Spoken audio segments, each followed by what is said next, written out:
നമസ്കാരം. അങ്ങനെ CPM പറഞ്ഞത് ശരിയാണെന്ന് സതീശനും തെളിയിച്ചു. കോൺഗ്രസും SDPIയും ഒക്കെ ചങ്ങായിമാരാണെന്ന് സതീശ് അടിവരയിട്ട് തെളിയിച്ചിട്ടുണ്ട്.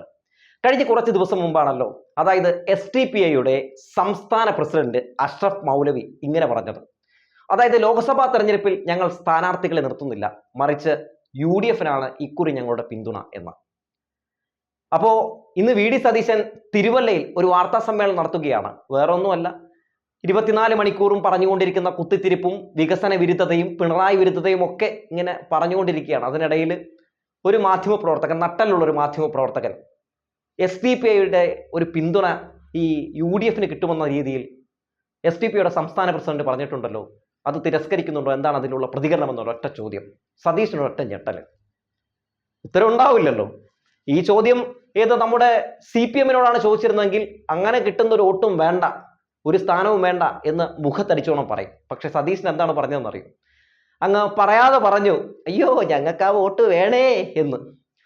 അതായത് ഉരുണ്ട് മറയുകയാണ്. ആ പ്രതികരണം ആദ്യം തന്നെ ഒന്ന് കാണാം.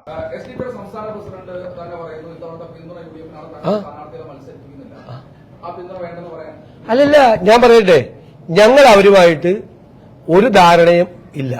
ഞങ്ങൾ അവരുമായിട്ട് സംസാരിച്ചിട്ടില്ല. ഞങ്ങൾ അവരുടെ പിന്തുണയെ ആവശ്യപ്പെട്ടിട്ടില്ല.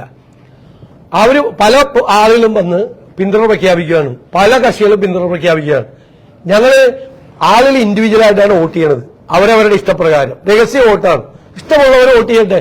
പിന്നെ അവര് പറഞ്ഞു കോൺഗ്രസ് മതേതര കക്ഷിയാണ്, ഫാസിസത്തെ നേരിടാൻ കോൺഗ്രസിന് മാത്രമേ പറ്റുള്ളൂ, കോൺഗ്രസ് ഇല്ലെങ്കിൽ മതേതര ശക്തികൾ പരാജയപ്പെടും.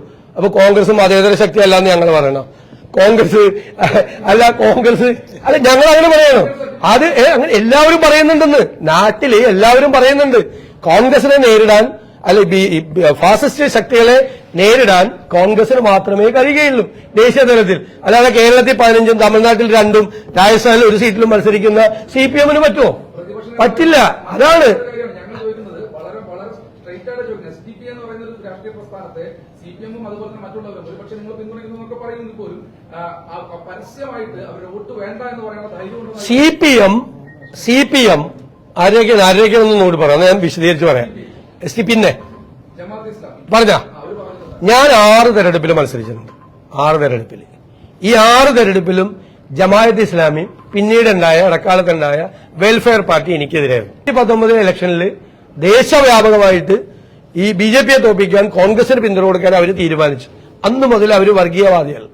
CPM ആണ് ഈ ആരാണ് മതേതരവാദി ആരാണ് വർഗീയവാദി എന്ന് ഇവിടെ ആളുകൾക്ക് സർട്ടിഫിക്കറ്റ് കൊടുക്കുന്ന പാർട്ടി ആണോ? ഞാൻ ചോദിക്കട്ടെ, ഇത് ഈ ജമാഅത്ത് ഇസ്ലാമിയായിട്ട് ഏറ്റവും കൂടുതൽ ബന്ധം എനിക്ക് എന്റെ തെരഞ്ഞെടുപ്പിൽ എനിക്കെതിരായിട്ട് CPM-ന് വേണ്ടി പ്രചരണം നടത്തിയിരുന്നവരാണ്. ഞാൻ 6 തെരഞ്ഞെടുപ്പിൽ മത്സരിക്കുമ്പോഴും അവർ നമ്മുടെ കൂടെ അല്ല. മനസ്സിലായോ? അപ്പൊ ഇത് എന്താണ് ഇതിനകത്തൊക്കെ പറയുന്നത്? SDPI കഴിഞ്ഞ അസംബ്ലി തെരഞ്ഞെടുപ്പിൽ ആരുടെ കൂടെയായിരുന്നു? SDPI കഴിഞ്ഞ അസംബ്ലി തെരഞ്ഞെടുപ്പിൽ ആരുടെ കൂടെയായിരുന്നു?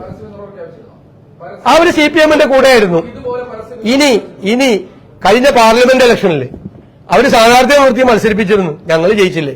20-ൽ 19 സീറ്റ്. ഇതൊക്കെ യാഥാർത്ഥ്യമല്ലേ? ഞങ്ങളൊന്നും പറഞ്ഞിട്ടില്ലല്ലോ. ഞങ്ങൾ എന്താ പറഞ്ഞത്? ഞങ്ങള് തീവ്രവാദ നിലപാടുള്ള ഒരു കക്ഷികളുമായും ഞങ്ങൾക്ക് ഒരു ബന്ധവുമില്ല, അവരുമായിട്ട് ഒരു ചർച്ചയും ഞങ്ങൾ നടത്തില്ല. നിങ്ങൾ ചോദിച്ച ചോദ്യത്തിന് ഞാൻ കൃത്യമായിട്ട് ഉത്തരം പറഞ്ഞു. താങ്കൾ ഒരേ ചോദ്യം ആവർത്തിച്ചുകൊണ്ടിരിക്കുകയാണ്. ഒരേ ചോദ്യം അല്ല, താങ്കൾ ഉള്ള മനസ്സിലിരിക്കുന്ന മറുപടിയല്ലല്ലോ ഞാൻ പറയുന്നത്. ഒരേ ചോദ്യം ആവർത്തിച്ചുകൊണ്ടിരിക്കുക, ഒരേ ചോദ്യം. കേട്ടല്ലോ. അതായത് ഈ മാധ്യമപ്രവർത്തകർ വീണ്ടും ചോദിക്കുന്നുണ്ട്, സതീശ ഒറ്റ വാക്കിൽ ഉത്തരം പറ, വേണോ വേണ്ടേ? സതീശൻ അതിന് വ്യക്തമായ ആൻസർ കൊടുക്കാതെ ഇത് ഇങ്ങനെ തിരിഞ്ഞും മറഞ്ഞും ഉരുണ്ട് കളിച്ചും പറയാതെ പറയുകയാണ് അത് വേണമെന്ന്. അത് കേൾക്കുന്ന എല്ലാവർക്കും തന്നെ മനസ്സിലാകും, ആ വോട്ട് സതീശന് വേണം, സതീശന്റെ പാർട്ടിക്ക് വേണം, ആ പിന്തുണ വേണം എന്നാണ് സതീശൻ പറയുന്നത്. അങ്ങനെ പറയുമ്പോൾ ഈ SDPIയുടെ സംസ്ഥാന പ്രസിഡന്റ് മൂവാറ്റുപുഴയിൽ ഇത്തരത്തിൽ മാധ്യമപ്രവർത്തകരുടെ മുമ്പിൽ ഒരു പ്രതികരണം നടത്തിയത് ഇവരൊക്കെ സംസാരിച്ച് ഒരു ധാരണയിലെത്തിയ ശേഷമായിരിക്കുമെന്ന് ഇനി പറയേണ്ട കാര്യമൊന്നുമില്ലല്ലോ. എന്നാലും 24 മണിക്കൂറും SDPI വർഗീയ ശക്തിയാണ്, വർഗീയ പാർട്ടിയാണ്, അത്തരം പാർട്ടികളുടെ വോട്ടൊന്നും ഞങ്ങൾ മേടിക്കില്ല എന്നൊക്കെ പറഞ്ഞു നടന്ന സതീശനൊക്കെ ഇലക്ഷൻ എത്തിയപ്പോൾ ആ പാർട്ടിയുടെ വോട്ട് മേടിക്കാൻ വേണ്ടി, ആ പാർട്ടിയെ തള്ളാതെ ഒരു ഉളുപ്പുമില്ലാതെ ഇരു കൈ നീട്ടിയും സ്വീകരിക്കാൻ നിൽക്കുന്ന നിപ്പ് കാണുമ്പോൾ എൻ്റെ പൊന്ന് സതീശ, ഇച്ചിരിയെങ്കിലും ഉളുപ്പുണ്ടോ എന്ന് ചോദിച്ചു പോവുകയാണ്.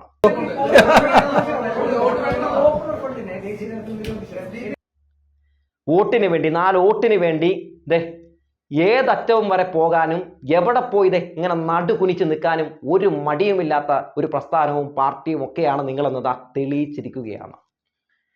എന്തായാലും സതീശന്റെ പാർട്ടിയുടെ നിലവാരത്തെ പറ്റിയൊന്നും ഞാൻ കൂടുതലൊന്നും പറയുന്നില്ല. കാരണം ചില സ്ഥലങ്ങളിലൊക്കെ, ചില പഞ്ചായത്തുകളിലൊക്കെ BJPയുടെ പിന്തുണയോടുകൂടി തന്നെ UDF ഭരിക്കുന്ന കാഴ്ചയൊക്കെ നമ്മൾ കണ്ടുകൊണ്ടിരിക്കുകയാണ്. അങ്ങനെ വരുമ്പോൾ ഈ SDPയുടെ ഒക്കെ വോട്ട് വേണം എന്ന് വാശി പിടിക്കുന്ന, അല്ലെങ്കിൽ ഞങ്ങൾക്ക് വേണം എന്ന് ഇങ്ങനെ കിടന്ന് മോങ്ങിക്കരഞ്ഞു പറയുന്ന സതീശനെയൊക്കെ കുറിച്ച് ഓർക്കുമ്പോൾ നമുക്കൊന്നും സഹതാപിക്കാനൊന്നുമില്ല, ഒരു സഹതാപവും തോന്നാനുമില്ല. കാരണം VD സതീശൻ എന്ന് പറയുന്ന ആ നേതാവും ആ നേതാവിൻ്റെ പാർട്ടിയൊക്കെ ഇത് തന്നെയാണ് നേരത്തെ പിണറായി വിജയനും പറഞ്ഞുകൊണ്ടിരുന്നത്. അതായത് SDPയും കോൺഗ്രസും ഒക്കെ ഇങ്ങനെ ഒക്കെ ചങ്ങായിമാരാണെന്ന്. അത് സതീശൻ തന്നെ തെളിയിച്ചിട്ടുമുണ്ട്. നമുക്കറിയാമല്ലോ, ഈ പൗരത്വ ഭേദഗതി ബില്ലുമായി ബന്ധപ്പെട്ട് ന്യൂനപക്ഷങ്ങളെ ബാധിക്കുന്ന വലിയൊരു സംഗതിയാണ്. അതായത് ഇന്ത്യൻ പൗരത്വത്തെ മതത്തിൻ്റെ അടിസ്ഥാനത്തിൽ വിഭജിക്കുന്ന ഒരു വളരെ ജനാധിപത്യ വിരുദ്ധമായ, ഭരണഘടനാ വിരുദ്ധമായ ഒരു നിയമം. അത് പ്രാബല്യത്തിൽ വന്നപ്പോൾ മല്ലികാർജുൻ ഖർഗെയോട് ഡൽഹിയിൽ മാധ്യമപ്രവർത്തകർ ചോദിക്കുകയാണ്, അല്ല ഖർഗെ, എന്താണ് ഈ പൗരത്വ ഭേദഗതി നിയമത്തിൽ നിങ്ങളുടെ നിലപാടെന്ന്? അപ്പോൾ ഖർഗെ എന്താ പറഞ്ഞതെന്ന് അറിയും, ഞാനൊന്ന് ആലോചിച്ചിട്ട് രാത്രി പറയാമെന്ന്. ഇതേ ചോദ്യം കേരളത്തിലെ മാധ്യമപ്രവർത്തകർ മുഖ്യമന്ത്രി പിണറായി വിജയനോട് ചോദിച്ചപ്പോൾ എന്താണ് പിണറായി വിജയൻ പറഞ്ഞതെന്ന് അറിയാമോ? പൗരത്വ ഭേദഗതി നിയമം ഇവിടെ നടപ്പിലാക്കാൻ പറ്റില്ല എന്ന് തന്നെയാണ് പറഞ്ഞത്. രാത്രി ആലോചിച്ച ശേഷം പറയാമെന്നോ, നേരം വെളുക്കട്ടെ എന്നോ ഒന്നും പറഞ്ഞില്ല. വിത്തിൻ സെക്കൻഡ് ആൻസർ പറഞ്ഞു. അതാണ് പിണറായി വിജയൻ സർക്കാർ.